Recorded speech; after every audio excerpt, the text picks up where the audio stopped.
have a good show for you today. Welcome into this Tuesday edition of First Take. Timbaland will join us later on. Looking forward to that. And the NBA is back. So much to get into. As always, your boys, both in the house. Skip Bayless, Stephen A. Smith. I'm Molly Karam. Gentlemen, good day. Good morning, Molly. How are you? Molly, I was forced to share a makeup space with Stephen A. Smith, the biggest diva at ESPN. This morning, I was forced out of my space into his. I walked into the bonding situation. It completely disrupted my flow, and I'm completely out of sorts. I got no shot today. He walked into the makeup room and was upset that other human beings were there because he's used to having the whole room to himself. Him? They're going to call me a diva. I get it. You got to be crazy. What's up, big boy? All that? What's up? We got to shake. Yes, sir. All right, here we go. Let's make it happen. All right, let's work. We'll get right into the story. Everyone is talking about Greg Hardy. Now, we just heard Jason Garrett say it wasn't the time or place, but Hardy will not be punished for berating the Cowboys special teams coach.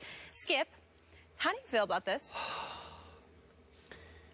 Before I launch, let me first say that, once again, Jerry Jones has become the biggest and easiest target in all of sports thanks to this Greg Hardy incident. And just for the record, I think so far, up to this moment, Jerry Jones has been very unfairly condemned over the Greg Hardy incident because he said right after the game, the only time that I know for sure that he has spoken about this, we're waiting for him to speak here today about this incident, he said after the game, I did not see it, but this is what I think in general of Greg Hardy. I think he has been, I'm just paraphrasing Jerry, a leader on this football team. Now, let me restate my position once again. You will reiterate what I did. I said from the start I would not have signed Greg Hardy. I think he's a despicable human being for all that he did and effectively got away with in Carolina. Obviously, his conviction was overturned because when it went to a jury trial, she did not show up, and we presume, and the police indicated, she was bought off. Okay, because of all that, I would have said no. But And I was the first to say, Stephen A., that I was embarrassed and ashamed by the first interview he did when he became eligible, during which that interview he showed zero remorse. And as you all remember, given his past, he made a very insensitive remark about Tom Brady's wife. Yes. But bottom line, now that he is a Cowboy, and I am obviously a Cowboy fan, I said I will root for him as part of my Dallas Cowboys.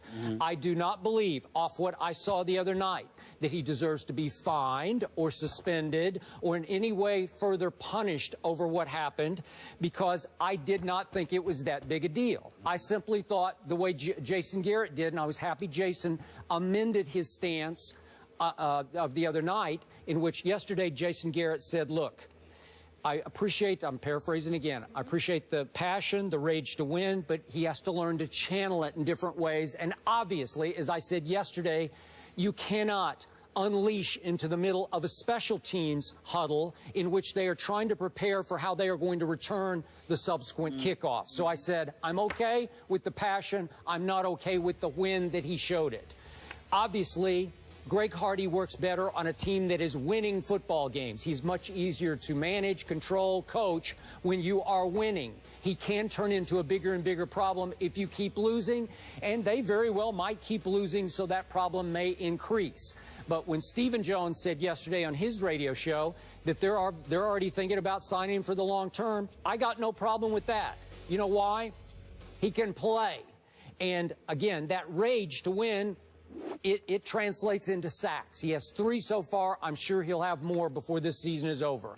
So long term, I'm going to say this one more time. Jerry Jones is not running a church league football team.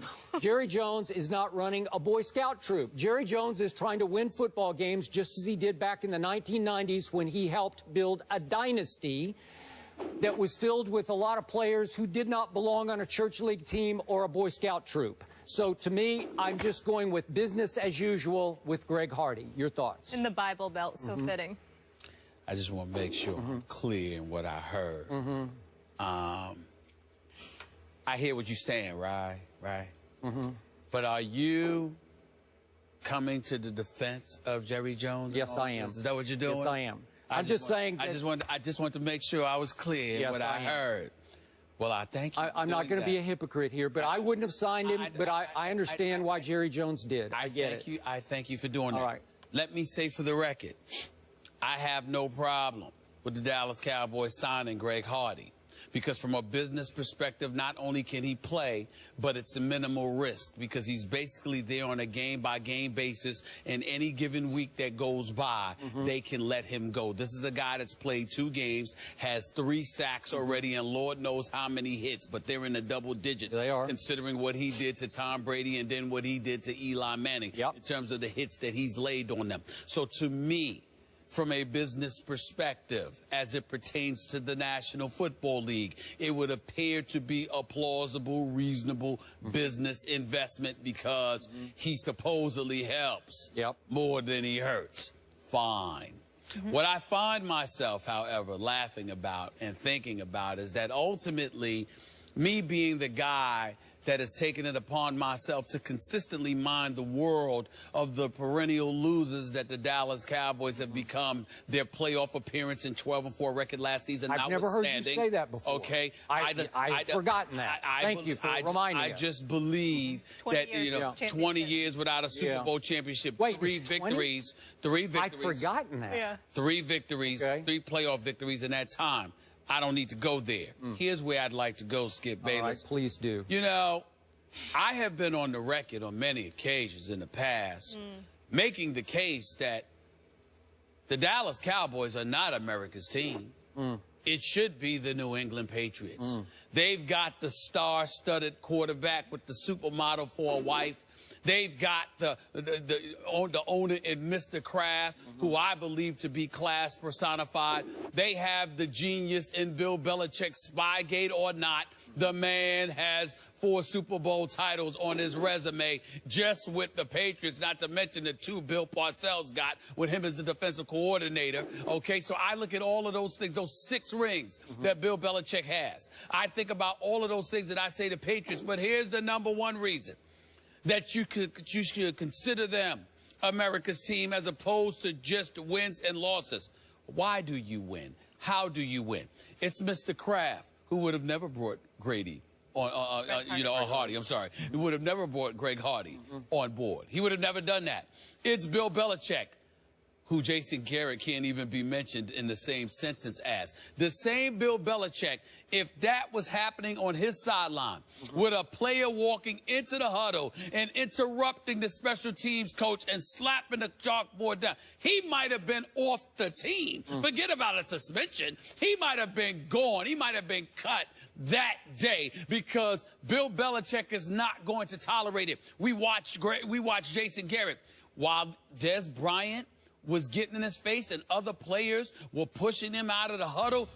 Jason Garrett is standing right there, doesn't say a word, does nothing. You would have thought he was some positional coach. He is the head coach of the Dallas Cowboys, and that man stood there and did nothing. The special teams coach pushed him away. Teammates were pushing him away. Des Bryant was getting in his face. And what was Jason Garrett doing? Not a thing. Talk about passive. Then we get, of course, to the quarterback. As great as Tony Romo is, 2 playoff victories in his 10 years as a quarterback. Okay.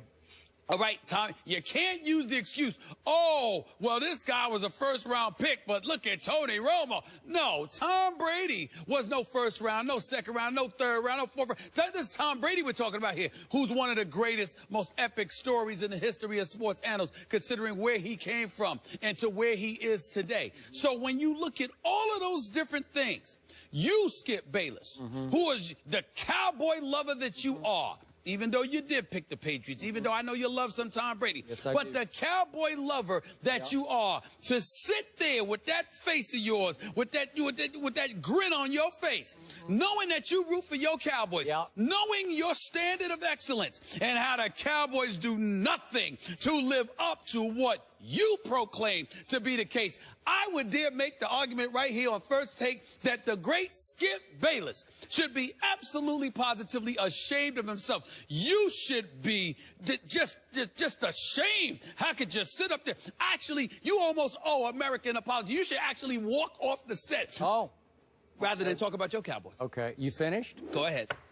Now, America, could I have my camera? Thank you very much. Go ahead. Take America, you know and I know how ashamed that man should be of the argument he just made. Why? I'm going to turn my attention to that man. Why should I be ashamed? Ashamed?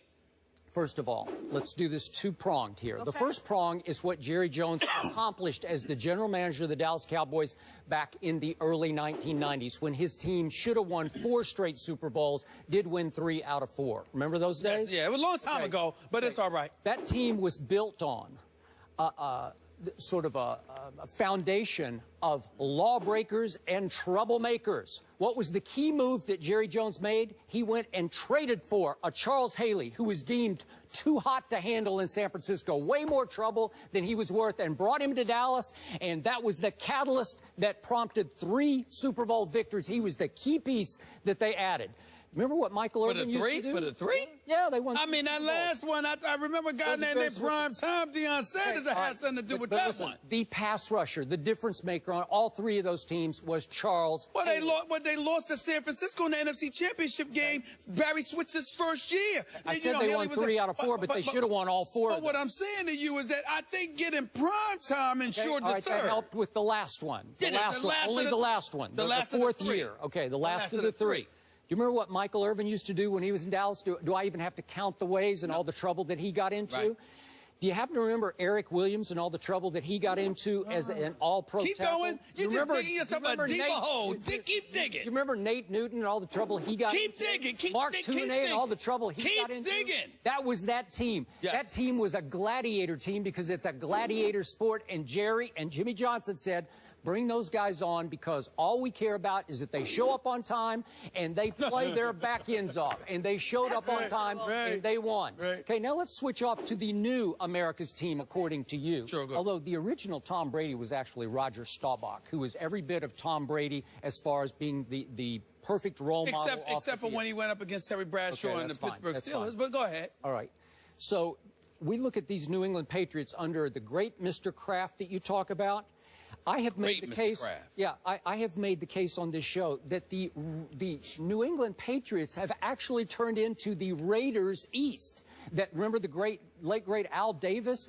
That all of a sudden Bill Belichick has turned into Al Davis, taking high-risk characters on, player after player that had gray area background, starting with, how about high-risk Aaron Hernandez? Did they not draft Aaron? That's not fair. Oh, it's very fair. There were red flags everywhere about Aaron Hernandez. No, Skip. There were red flags all over him in Florida. Before we move on to other players, don't tell me there were red flags to murder. I mean, come on now. Well, he had been involved in a couple things at Florida that were really iffy. Skip. Okay. Murder. Skip. There was no.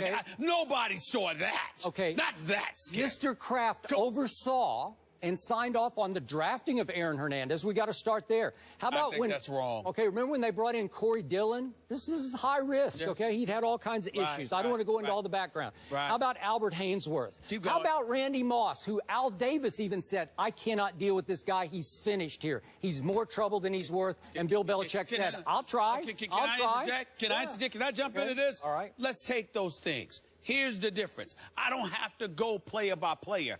I'm going system by system. I'm just getting started. No, I'm just getting started. Listen to me. I'm going system by system.